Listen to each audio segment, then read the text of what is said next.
Und hallo, herzlich willkommen wieder zu einem neuen Live. Heute wieder mit. Melon, hallo, herzlich willkommen auch an meine Zuschauer. Wir spielen hier Steve mit dem lieben Mace. Hi, hi, hi, herzlich Hi, hi, willkommen. hi, hi, hi, and welcome, hi. Und wir haben hier gerade heute entdeckt, dass wir noch gerade rechtzeitig online gekommen sind, denn heute kann man sich noch das gratis Pack Jetpack. kaufen, nämlich Ja, das, das was wir hier Jetpack. haben.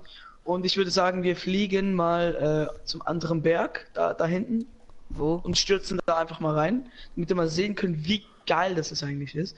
Und ja, wollen wir dann direkt beginnen?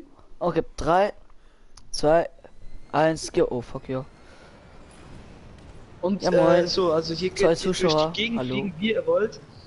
Was auch geil ist, man kann ja eigentlich erst ab Level 23 kann man auf den Mont Blanc rauf. Hi, hi, Aber hiermit Mirko und könnt ihr hi, Döner. überall hinfliegen, wo ihr wollt.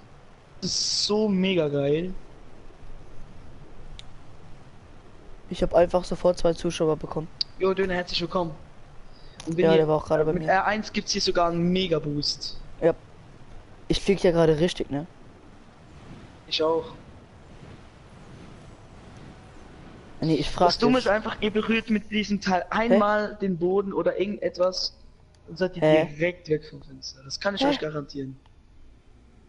Ey, komm wieder auf den Mont Blanc. Ja, warte. Alter, ja, warte, ich komm wieder. Das ist so dumm. Weil, komm, lass von. Hä? In der folgenden